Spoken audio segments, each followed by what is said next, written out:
Antes de mergulhar nesta história incrível, considere se inscrever no canal e ativar o sininho.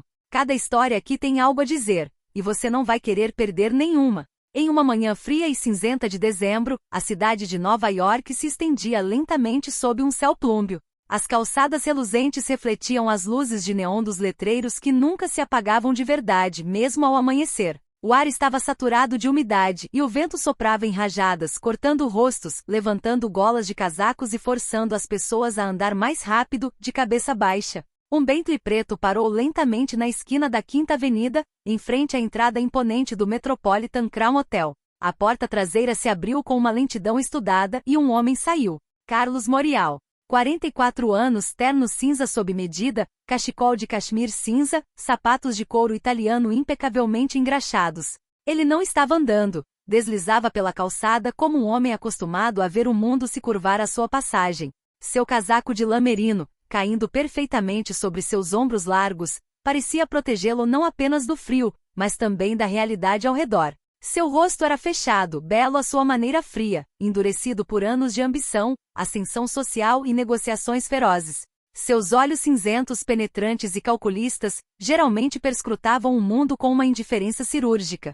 Fundador de um império imobiliário construído sobre as ruínas de bairros operários que ele havia desenvolvido, Charles vivia em torres de vidro. Viajava em jatos particulares, jantava com senadores e seu nome aparecia regularmente em Forbes. O arauto financeiro e o mundo dos negócios. Ele tinha o dinheiro, o poder, o acesso. E em algum lugar, sem nem perceber, ele havia deixado de ter alma. Ele não olhava para a rua há anos. Ele não prestara atenção aos rostos no metrô, as crianças dormindo nos degraus, as mãos estendidas nas calçadas.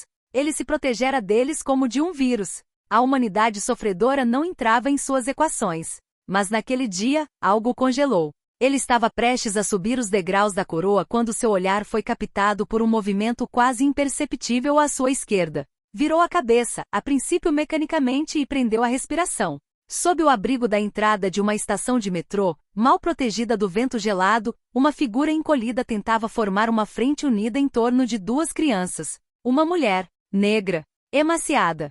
Seu rosto estava marcado pelo cansaço, as bochechas enrugadas, os olhos com olheiras como as de uma pessoa com insônia permanente. Ela estava sentada em um pedaço de papelão encharcado, com as costas curvadas, apoiando-se nos dois filhos que dormiam, ou fingiam dormir. Eram pequenos, talvez com 8 ou 9 anos.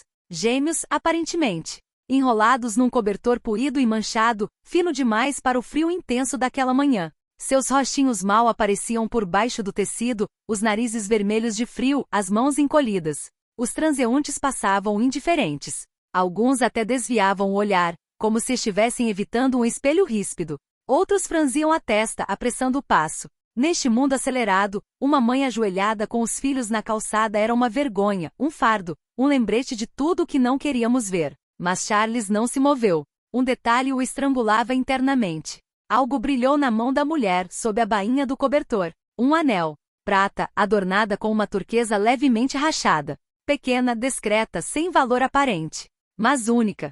Ele a reconheceu imediatamente. Seu coração disparou. Suas pernas pareceram subitamente pesadas. O vento havia sumido. A rua se tornou um murmúrio distante. Ele conhecia esse anel. Ele havia dado a ela, 20 anos atrás. Em um modesto café do Brooklyn, entre dois sonhos grandes demais e um amor puro demais para sobreviver. Ele se aproximou lentamente como se prendesse a respiração, como se estivesse em um sonho do qual não queria acordar. A mulher sentiu uma presença e lentamente olhou para cima. E o passado o atingiu duramente. Ela não era nenhuma estranha. Não era apenas mais uma figura. Era ela. Helena. O choque foi tamanho que ele quase deu um passo para trás. Ela também o encarou por mais um tempo e seus olhos, a princípio opacos, arregalaram-se com um estupor doloroso. Helena, ele sussurrou com a voz embargada. Ela piscou. Seu rosto não demonstrava raiva, nem alegria, nem surpresa. Apenas cansaço infinito. Uma resignação silenciosa. Mas algo no fundo de suas pupilas escuras se agitou. Uma faísca. Um reconhecimento. Carlos. Sua voz era rouca, marcada pela pobreza e pelos anos. Mas tinha aquele calor único, aquele timbre que ele jamais esquecera, mesmo em meio a discursos de acionistas e coquetéis da sociedade. E naquele momento de suspensão, entre as buzinas dos táxis e os transeuntes apressados, dois mundos há tanto tempo separados acabaram de colidir novamente. Eles se conheceram quando tinham 20 anos, numa época em que o mundo ainda parecia cheio de possibilidades. Era um outono quente no campus da Colômbia. As árvores estavam ficando acobreadas e os corredores da biblioteca ecoavam com discussões acaloradas. Charles, um veterano da faculdade de Direito, já traçava seu caminho para o topo, um elegante e confiante terno de 3 peças, com um olhar penetrante e dicção impecável. Ele era conhecido por suas brilhantes apresentações em aulas de direito constitucional e seus debates acalorados em audiências simuladas. Helena, por outro lado, era diferente. Estudante de literatura comparada, escrevia poesia em segredo e lia Faulkner e Dostoiévski nas escadarias do campus. Usava lenços coloridos, ria suavemente e tinha aquela luz nos olhos que só quem sofreu sem perder a esperança possui. Ela veio de outro mundo. Nascida no Harlem e criada por uma mãe solteira enfermeira, Helena cresceu com dignidade, mas sem conforto. Sua mãe trabalhava à noite no pronto-socorro para sobreviver, e Helena aprendeu cedo a se virar sozinha, a cuidar do irmãozinho, a cozinhar, a estudar até tarde e a sonhar alto sem esperar demais. Ele era filho de um banqueiro de investimentos. O tipo de homem que tinha um relógio suíço antes de atingir a maioridade, uma vaga reservada em Yale e uma agenda de endereços herdada. Mas Charles nunca gostara realmente daquele mundo de aparências e sorrisos frios. Talvez fosse isso que o atraíra em Helena, sua sinceridade desarmante, seu jeito de falar sobre o mundo com palavras que ele nunca ouvirá em jantares de embaixadores. Eles se amaram rapidamente, fortemente, intensamente. Em pequenos cafés em Morningside Heights, em bancos de parque, em dormitórios decorados com livros e sonhos. Suas mãos se encontraram sem hesitação, e seus corpos, assim como suas mentes, se descobriram com a paixão e a sinceridade das primeiras vezes. O amor não segue regras sociais, heranças ou estatísticas. Eles se amaram às pressas, na ilusão de que o amor bastaria para derrubar os muros invisíveis de suas origens. Que juntos inventariam um mundo à sua própria imagem. E então, Harvard. Charles receberá uma bolsa de estudos de prestígio, uma oportunidade que poucos recusavam, e menos ainda com uma família para convencer. Seu pai, orgulhoso, falará de futuro network mérito. Helena, por outro lado, sorrira corajosamente a apoiá-o e até fingir acreditar que se escreveriam todos os dias. Um dia antes de ela partir, ele lhe dera uma caixinha. Um anel. Simples de prata com uma modesta pedra turquesa. Então você sabe que eu voltarei, dissera ele. Ela acreditou, mas a vida, a vida. Ela tem esse talento cruel de desafiar as promessas mais sinceras. As semanas se transformaram em meses. Charles se absorveu nos estudos, nos estágios, na ambição. No início, escreveu algumas vezes. Depois, cada vez menos. Seu pai o apresentou a boas famílias, ele ia a festas onde Helena não se encaixava. Aos poucos, ele a aconchegou em um canto do seu coração que achava que poderia esquecer. Enquanto isso, Helena descobriu que estava grávida. Ela permaneceu sozinha por horas, sentada na beira da cama, com um anel entre os dedos. Poderia ter ligado para ele. Poderia ter escrito para ele. Mas o orgulho às vezes é o último refúgio da dignidade. Ela não queria implorar por um amor que talvez não existisse mais. Então, não disse nada. Ficou com a criança. Então, ao descobrir que eram 2, cerrou os dentes com mais força. Ela tentou construir outra vida. Um homem havia entrado em sua vida. Antoine. Ele era estável no início. Trabalhador, decente. Mas assim que os gêmeos nasceram, tudo mudou. Os gritos, as surras, a paranoia. Ele se tornou violento e incontrolável. E uma manhã ele desapareceu, assim como havia surgido. Sem explicação, sem despedida. Helena se viu sozinha, com 2 bebês, contas a pagar e uma barriga ainda dolorida do parto. Ela lutou. Trabalho noturno. Limpeza de escritórios. Cuidadora de crianças. Dormia 2 horas por dia, às vezes no metrô entre os turnos. Ela se manteve firme. Por eles. Pelos filhos. Para dar-lhes uma vida melhor. Mas os aluguéis estavam subindo, os programas de assistência estavam diminuindo, as ligações para os serviços sociais não eram atendidas. E um dia, ela perdeu seu apartamento. Os abrigos estavam lotados. Tudo que restava era a rua. E o anel. Ainda no dedo dela. Como um talismã inútil. Como uma ironia do destino. Naquela manhã, sob o abrigo do metrô, ela havia perdido todas as ilusões. E lá estava ele. Ele, o pai. O amor jovem. O homem das promessas perdidas. Por que você nunca mais voltou? Ela perguntou com os olhos molhados e a voz quebrada por anos de silêncio. Charles permaneceu imóvel. Não deu desculpas. Não citou trabalho, estudos ou pressão familiar. Não havia mais nada a esconder. Eu era um covarde, respondeu ele. E sentiu pela primeira vez em muito tempo o gosto amargo da vergonha. Ele olhou para as crianças. Eles estavam meio acordados. Seus olhos curiosos e desconfiados o encaravam. Olhos escuros, profundos e inteligentes. Os olhos de Helena. Mas ele viu algo mais neles. Um brilho familiar. Ele entendeu. E eles? Ele sussurrou com a garganta apertada. Helena não respondeu de imediato. Passou a mão pelos cabelos emaranhados de um dos meninos e olhou Charles nos olhos. E esses são seus filhos, Charles. Charles ficou chateado. Ele havia liderado negócios multimilionários sem hesitar. Conquistou mercados, enfrentou conselhos de administração implacáveis, construiu um império com pura frieza e visão. Mas ali, ajoelhado naquela calçada gelada, sob um abrigo de metrô infestado de umidade, seu mundo estava cambaleando. Nada o havia preparado para aquilo. Nem suas contas bancárias, nem suas viagens a Singapura, nem seus prêmios de empreendedor do ano. Ele olhou para Helena, magra, cansada, o rosto encovado, mas ainda digno, como se olhasse para uma verdade da qual se fugiu por muito tempo. Então seus olhos deslizaram para as crianças. 2 meninos de pele dourada, aconchegados no sono, alheios ao passado, ao futuro, ao choque do presente. 2 crianças que nunca conheceram o aconchego de um lar, que cresceram no frio, no medo e na insegurança.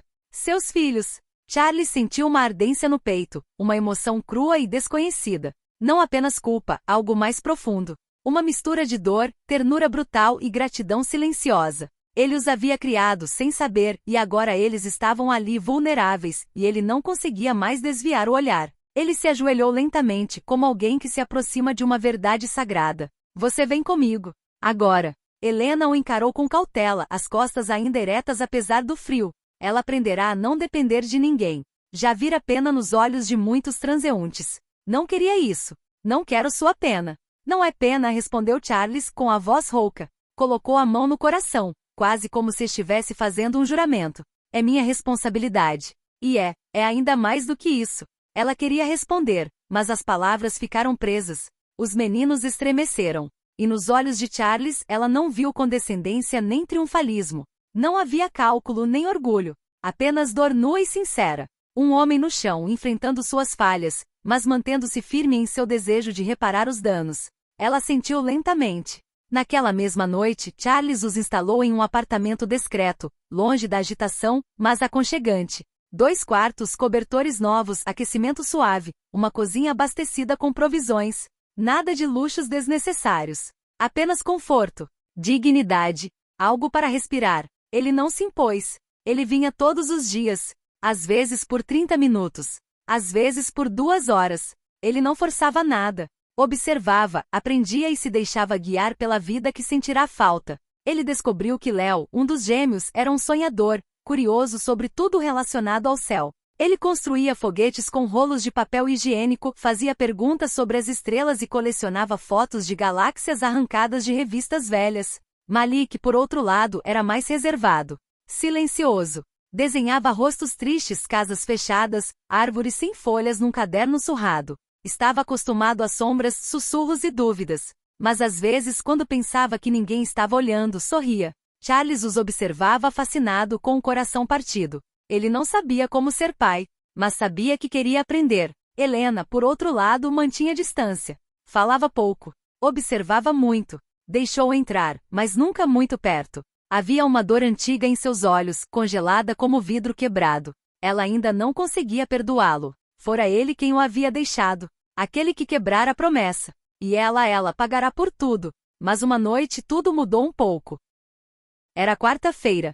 Charles tinha vindo com um foguete em miniatura para Léo. Sentou-se com ele no tapete, ajudando-o a montar as peças. Malik os observava em silêncio, recostado em uma almofada com o caderno ao lado. Helena estava na cozinha, fazendo chá. Ela os observava com o canto do olho. Charles explicou gentilmente como inserir as asas estabilizadoras. Léo assentiu, concentrando-se. Havia algo de pacífico, algo novo no ar. Ainda não uma família, mas algo como uma. Quando as crianças já estavam na cama, Charles ficou mais um pouco. Levantou-se para ir embora, colocando o casaco sobre os ombros. Foi então que Helena sussurrou, quase sem acreditar. Você é diferente do homem que eu conheci. Ele congelou. Virou a cabeça lentamente. Porque eu entendi o que perdi. E não quero perder de novo. O silêncio entre eles era pesado, mas não hostil. Um silêncio cheio de possibilidades. De perguntas. E talvez, o início do perdão. Helena não respondeu. Mas naquela noite ela abriu a porta sem desviar o olhar. Numa manhã de verão meses depois, a cidade ainda parecia adormecida. O céu tingia-se suavemente de rosa no horizonte, o sol hesitante em romper o frescor da aurora. Numa praia quase deserta, apenas o murmúrio das ondas perturbava a tranquilidade.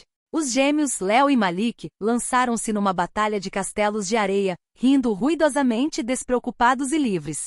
Sua alegria simples e radiante enchia o ar com uma nova leveza. Charles e Helena caminhavam lentamente lado a lado, seus passos desaparecendo na areia molhada. Seus olhares vagavam ora em direção ao horizonte, ora um em direção ao outro, como se sondassem o caminho que haviam percorrido, tão sinuoso, tão doloroso, mas também tão rico. Eu te amei como se ama uma vez na vida, Helena sussurrou, sua voz trêmula, mas suave, carregada de memórias e promessas esquecidas. Charles parou e olhou para ela com uma intensidade que nunca ousara antes. E levei 20 anos para entender que nada mais valia tanto. Ele respondeu, com a garganta apertada de emoção. Ela o olhou longamente nos olhos, como se quisesse ter certeza de que desta vez ele não iria embora. Então, um sorriso discreto, tímido mas sincero, iluminou seu rosto, marcado pelas provações. Então talvez, ainda tenhamos tempo, ela respirou, cheia de esperança e contenção. Com um gesto natural, quase instintivo, ele pegou a mão dela. A mesma mão que ainda usava o antigo anel de prata, adornado com uma turquesa ligeiramente rachada. Este anel, mais do que uma simples joia, havia se tornado um fio invisível, mas inalterável, entrelaçando seu passado, seu presente e talvez um futuro. Charles não era mais o empresário frio e distante que ela conhecera. Essa provação o transformará, abrirá seu coração para sentimentos que ele havia reprimido por tanto tempo. Ele aprenderá a ouvir sem julgar, a amar incondicionalmente, a se doar sem esperar nada em troca. Helena, por sua vez, redescobria gradualmente sua voz interior, sua dignidade desprezada, a luz intensa em seu olhar. Ela não era mais apenas uma mulher destruída pela vida, mas uma mãe forte, uma amante capaz de perdoar, uma mulher renascida. Os gêmeos, sob o olhar protetor dos pais, cresceram em um lar onde o amor, a verdade e a paciência agora reinavam. E sempre que Charles era questionado sobre o porquê de ter desistido de seu mundo de dinheiro e poder para construir essa nova vida, ele sorria gentilmente, como se o segredo fosse simples, quase mágico. Porque eu vi um anel na rua. Então, olhando para longe, ele acrescentou. E eu vi novamente o amanhecer que eu havia deixado para trás.